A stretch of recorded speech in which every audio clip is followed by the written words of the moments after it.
ലഹരി വിമുക്ത കേരളം എന്ന ലക്ഷ്യത്തിലേക്ക് വലിയൊരു ചുവടുവെപ്പുമായി വേങ്ങര. ലഹരി വിരുദ്ധ ക്യാമ്പയിന്റെയും ഓപ്പറേഷൻ തൂഫാന്റെയും ഭാഗമായി ചിനക്കൽ കുറുക ഗവൺമെന്റ് ഹൈസ്കൂളും വേങ്ങര പോലീസ് സ്റ്റേഷനും സംയുക്തമായി സംഘടിപ്പിച്ച ലഹരി വിരുദ്ധ ബോധവൽക്കരണ പരിപാടി ശ്രദ്ധേയമായി.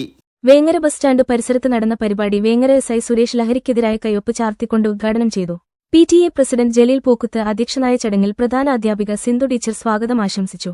വ്യാപാരി വ്യവസായി ഏകോപന സമിതി വേങ്ങര പ്രസിഡന്റ് സൈനുദ്ദീൻ ഹാജിയുടെ സാന്നിധ്യവും പരിപാടിക്ക് മുതൽക്കൂട്ടായി.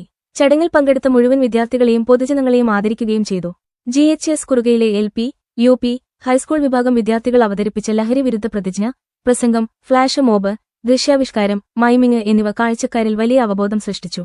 സ്വരങ്ങൾ ഉയരട്ടെ, ലഹരി അകലട്ടെ എന്ന ആശയമുയർത്തി വേങ്ങര പോലീസ് ഒരുക്കിയ ലഹരിക്കെതിരെ ഒന്നിച്ചു പാടാം എന്ന പരിപാടിയിൽ വിദ്യാർത്ഥികളും പൊതുജനങ്ങളും പങ്കുചേർന്നത് വേറിട്ട അനുഭവമായി. അധ്യാപകരായ പ്രിയേഷ്, സർഫുദ്ദീൻ, രജീഷ, നീതു, ഫാത്തിമ എന്നിവരും PTA അംഗങ്ങളും വേങ്ങര പോലീസും വ്യാപാരി വ്യവസായി ഏകോപന സമിതി അംഗങ്ങളും ഉൾപ്പെടെയുള്ളവരുടെ കൂട്ടായ പ്രവർത്തനമാണ് ഈ പരിപാടിയെ വിജയമാക്കിയത്.